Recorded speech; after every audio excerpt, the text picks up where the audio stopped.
હાલનારો જોનારો એ એવી મૂર્તિ ઘડીને સર્જનહાર બાપે આપણને અહીંયા સુધી મોકલી આપ્યા છે. તે શા માટે મોકલ્યા છે? કાંઈક જોવાનો અને જાણવાનો અને જોઈને જાણીને ચાલવાનો અને રહેવાનો, એના માટે આપણને અહીંયા સુધી ઉતાર્યા છે. ભાઈઓ, અહીંયા આવીને જેમ તેમ વાપરીને નાખતા અને આ અવતાર જેમ તેમ વેડફીને નાખતા, સારી રીતે જેમ આપણને ઉતાર્યા છે તેમ આપણે જાણીને સમજીને અને જોઈને રહેવા માટે આપણને મોકલ્યા છે. જેમ તેમ આ જીવને કાંઈક અકળામણ થાય એના માટે નહીં મોકલ્યા.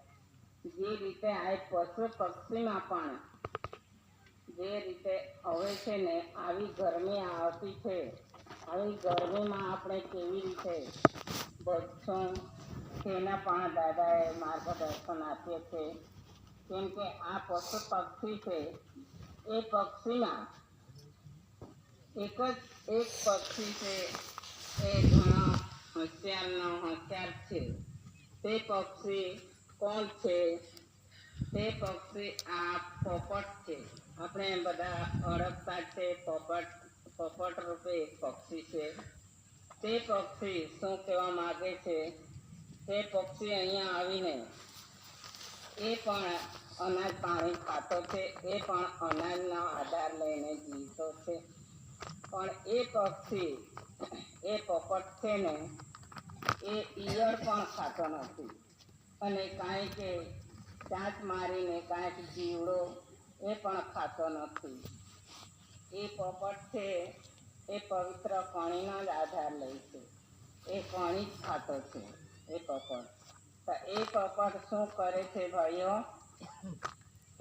એ પોપટ આ ઝાડ છે, એ ઝાડ પર બેસી રહ્યા હોય તો આપણે સાનામાના ઝાડના નીચે આપણે ચાલી ગયા હોય ને તો બી એ હાચવીને ઉડી જતો છે. કેમ કે એમને એમ લાગે છે કદાચ આ માણસ આવતો છે તો મને પથ્થર મારશે કે ક્યાં મને મારી નાખશે કે કાંઈ ખીજવા હે, એમ કરીને આ જીવને આ કણીમાંથી જીવ બંધાયેલો છે અને જીવનો રૂપ લઈને આવ્યા છે. તો એના રક્ષણ કરે છે આ પોપટ. તે એના મેળે જ ઉડી જાય છે. આપણે કશું નહીં કરીએ તો પણ ઉડી જતો છે. તે રીતે ભાઈઓ આપણને પણ રહેવું પડશે. ને તો બીજા કાંઈ કે એ નરક વસ્તુ ખાય ને, નરક ખાતા છે તે જીવને પોતાનો જીવ પણ આ જીવના ઉપર પણ દયા માયા રાખતો નથી. કેમ કે પોતે જ તેવું કરે એટલે આ જીવના રક્ષણ નહીં કરતા.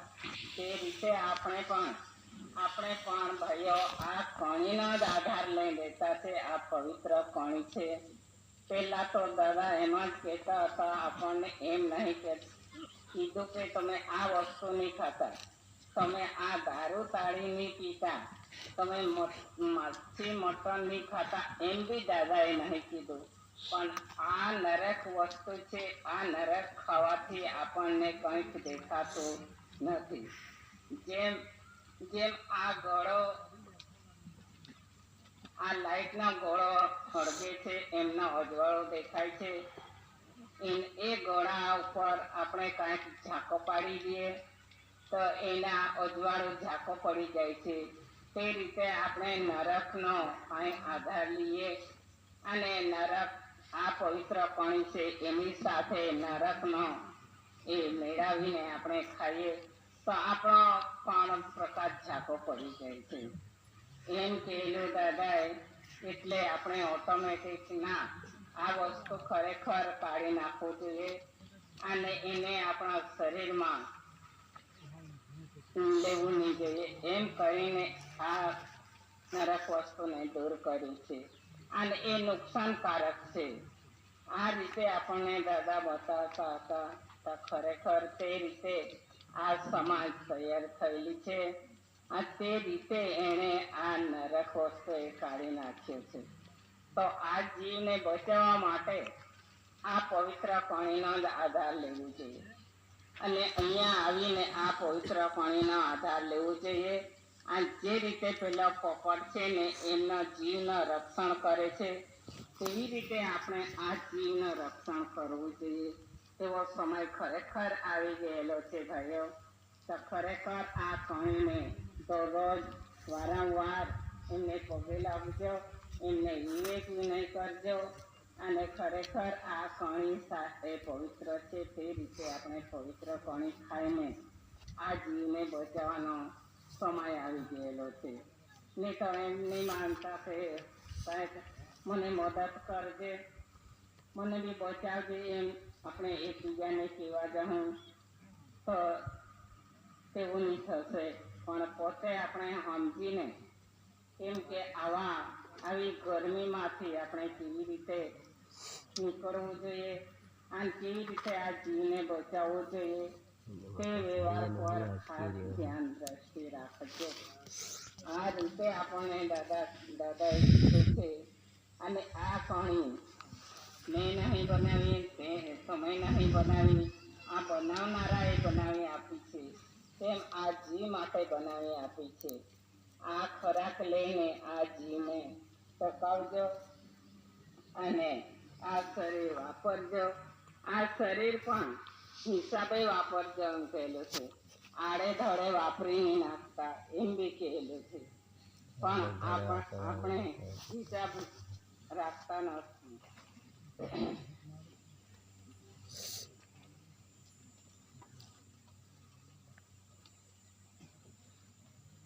તો આ આરતીમાં મૂકેલું છે. આપણે સજાતી હતા તેમાંથી વિજાતી બની ગયા. વિજાતી એટલે આપણે એક જાત, આપણે એક કુટુંબ. આપણે દાદાએ ખૂણા ખાચરામાં સમાજ તૈયાર કરી છે. આ ત્યાં આપણે પહોંચી જતા છે. ત્યાં આપણો ખાવા પીવાનો અને હોવા બેસવાનો ત્યાં આપણને વ્યવસ્થા મળી જતી છે. ત્યાં આપણા માટે દાદાએ હોગા તૈયાર કર્યા છે અને એક કુટુંબ બનાવી આપ્યો છે. ત્યાં આપણે પહોંચી જતા છે. ત્યાં આપણા માટે બધી વ્યવસ્થા મળી રહેતી છે. ને તો અહીંયા આ પાવાગઢ ગામે અહીંયા સુધી આવીને આપણને કોણ ખવડાવતે, કોણ અહીંયા બેસાડતે. 3-4 દિવસમાં સારું સારું રાંધીને ખવડાવતા છે. એ કોણે આવી વ્યવસ્થા કરી હશે? આ દાદા અને કોની સાથે આવ્યા છે. તો જ્યાં દાદાનો વ્યવહાર પસરી ગયેલો છે ત્યાં આ કણી પહોંચી વળે છે અને પૂરું પાડે છે. આ કણી ખાઈને જ્યાં જતા છે ત્યાં આપણને કણીનો ખોરાક મળી રહેતો છે. તેના બદલે આપણે આવો આપણને રસ્તો દાદાએ બતાવ્યો અને પછી અહીંયા આવીને આપણે ખાઈ પીને મોજ મસ્તી કરીને આમાં ઉતરી પડ્યા છે. વિજાતી બની જતા છે. જાત હતી તેમાંથી વિજાત થઈ ગયા, વિજાતી બની ગયા અને સજાતી નીતિ ગયા. સજાત હતો તેમાંથી આ વિજાતી બની ગયા અને સજાતી મીટી ગયા. એમાંથી મીટી ગયા, જુદા પડી ગયા. આપણે તો એમને કંઈ ઓળખતું નથી. આપણે શા માટે મોકલ્યા છે અને શા માટે આપણે આવ્યા છે તેના પાસે આપણે કદર કરી નથી. એટલે દાદાએ આપણા માટે દાદા આવ્યા છે અને આપણને રસ્તો બતાવવા માટે દાદા આવ્યા છે. આ વિશ્વમાં જીવજંતુ દરેક જીવ માત્ર માટે દાદા આવ્યા છે અને દાદાએ રસ્તો બતાવ્યો છે. તે રીતે આપણે જીવી જવું જોઈએ. એકબીજા સાથે બોડાઈ મારીને આ અવતાર પૂરો નહીં કરતા અને આ વિજાતી બની ગયો અને સ્વજાતિ મટી ગયો. આપણે વિજાતી થઈ ગયા, બની ગયા અને સ્વજાતિ મટી ગયો. એવો તે પછી એમાંથી કેમ આવે છે કે વિવેક ચૂકી ગયો આજે જીવ. એટલે આપણે વિવેક ચૂકી ગયો આજે જીવ વિવેક કરવા ચૂકી ગયો તેના પરિણામમાં શું આવે છે? નરકની વાટ ધરી લેધી રાજીએ. આપણે વિવેક ચૂકી જવું ને તો આપણે જરૂર આ નરકને વાટે પકડી લઉં. નરકની વાટ પકડી લેવું તેના પરિણામમાં શું આવશે? નરકની વાટ ધરી લેધી રાજીએ. માતા પિતાને સડી જાયો રાત દુઃખી. માતા પિતાને બી ભૂલી જતા છે. આ વિવેક સળ્ય વિવેક નહીં કરે તો માતા પિતાને પણ ભૂલી જતા છે એવું આવે છે. અને ઘરને દાર સડી રખડે જીવ. આપણો જેવું છે તેવો ફાટેલો હોય, તૂટેલો હોય તે ઘર બી છોડીને, ઘરદારને છોડીને રખડે જીવ. અમુક ઠिकाણે રખડે છે, અમુક એના ઘરમાં તો છોકરા છોકરી છે એટલે છોકરા એટલે જવાનું હોય તો માને પણ નહીં કહીને જતા ને બાપાને પણ કહીને નહીં જતા, જેમ તેમ રખડી જતા છે. તો તમારો છોકરો કાં જઈને પૂછે તો ખબર ને ભાઈ તે કાં ગયો તે કહીને નહીં ગયો એમ આપણે કહેતા છે. તો તેવી રીતની રાખતા તેના પરિણામ શું આવે તે જોઈ લેજો. સ્વર્ગને વાટ ચડી દેનીરા આજે જીવ. આપણે જે બાપાએ મોકલી આપ્યા છે આ બાપના બગીચામાં તો સ્વર્ગને વાટ ઓળખી લેજો એમ કહેલું છે તો સ્વર્ગને વાટ છૂટી જતી છે એવું આપેલું છે એમાં. તો પછી એમાં શું આવે છે? નરકને વાટ ધરી લેધી રાજીએ. નરકની વાટ પકડી લેધી જીવે. તેના પરિણામ શું આવે છે? પવિત્ર દૂધ ખાધો માતાના દિલે. આપણે જ્યારે જન્મ લીધો ને ત્યારે આપણે માતાના દિલમાંથી પવિત્ર દૂધ ખાધું છે. પવિત્ર દૂધ ખાધું છે તો તેના આ જેમ તેમ રખડી જાય અને આપણે નરકનો વાટ પકડી લઈએ તો આ પવિત્ર દૂધ ખાધો માતાના દિલે. માતાના દિલમાંથી પવિત્ર દૂધ ખાધો તો તે જેમ તેમ રખડી જાય ને એના પરિણામ શું આવે છે? દિલ સૂકી ગયો માતાનું દૂધ. આ માતાનો દિલમાંથી દૂધ ખાધું તે સૂકી ગયો અહીંયા આવીને, જેમ જેમ મોટો થયો તેમ તેમ. પછી તેના પરિણામ શું આવે છે? ચૂકી જાય તેના પરિણામ શું આવે છે? કષ્ટ ભોગવે આજે માતા ને પિતા. બાપા, ભાઈઓ, બહેનો કોણ કષ્ટ ભોગવે છે તે જોઈ લેજો. આપણા માટે માતા પિતાએ શું કર્યું હશે અને કેટલો કષ્ટ ભોગ્યો હશે અને એણે આપણા માટે દીકરા દીકરી માટે કેટલો કષ્ટ ભોગ્યો હશે તે તમે જોઈ લેજો. માતાને પિતા પછી આ આપણે બધું ચૂકી જવું ને તો વડીલ પવિત્ર પદ ઠક્કરે મારે. જે આપણા વડીલ પદ છે, આ માતા પિતા વડીલો છે એના પદ એ પદને ઠક્કર મારે છે. તે રીતે જે રીતે આપણે વડીલ પદને ઠક્કર મારીએ તે જ રીતે આપણે દાદાએ કેટલો કષ્ટ ભોગ્યો હશે અને કેટલો કષ્ટ કર્યો હશે આપણા માટે. જેના માટે આપણા છોકરા માટે માતા પિતાએ કષ્ટ ભોગ્યો તેવી રીતે દાદાએ પણ આપણા જીવ માત્ર માટે કષ્ટ ભોગ્યો છે. તો તેને વિચાર કરજો.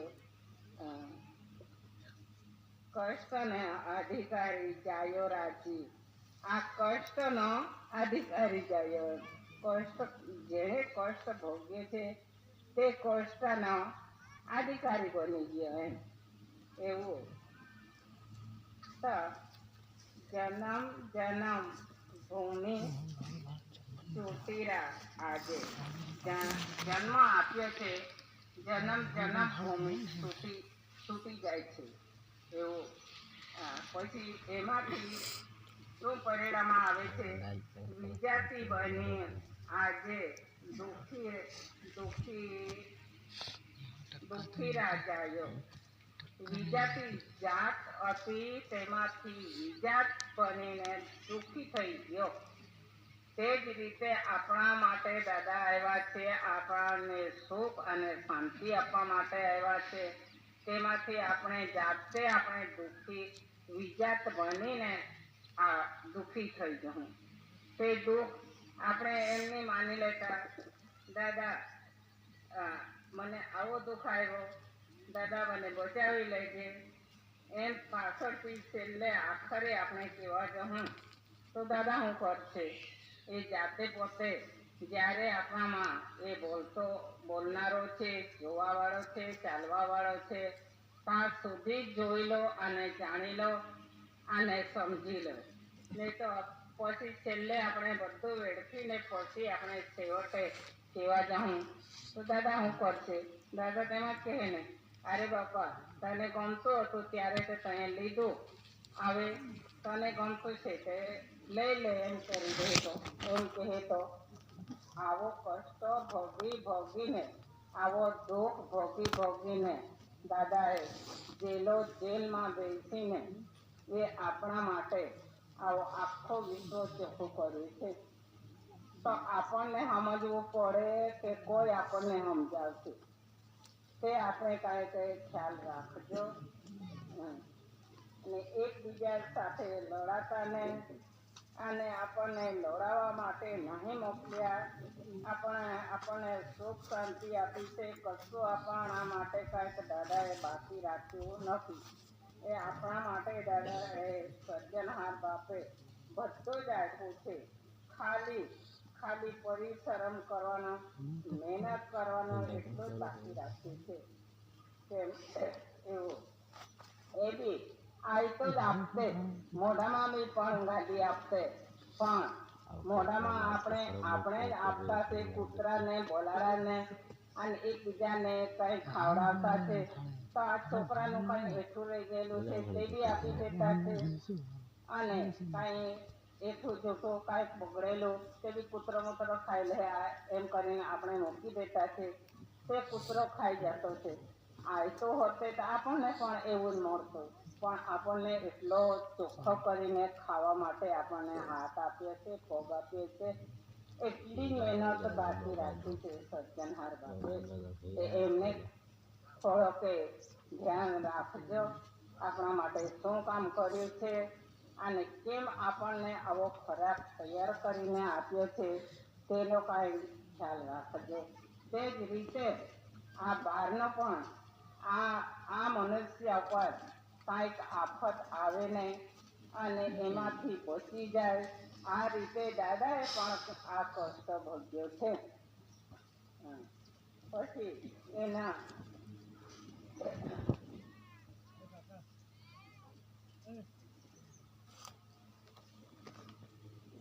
વિજાત બનીને દુઃખી જાય.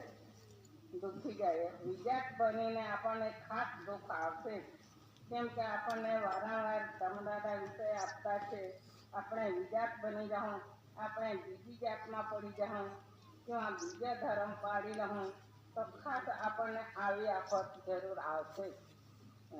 પણ આ સમજવા જેવું છે અને જાણવા જેવું છે. દરેક વાર આપણને સમજાવતા છે. આ ધર્મ વિજાતી સુખ માની લીધો.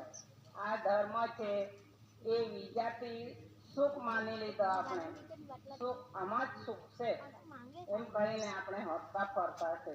આ વિજાતી ધર્મમાં આપણને ઘણી સુખ મળે છે એમ વિચારી લીધું છે ભાઈઓ. તે વિચારી લીધું આપણે.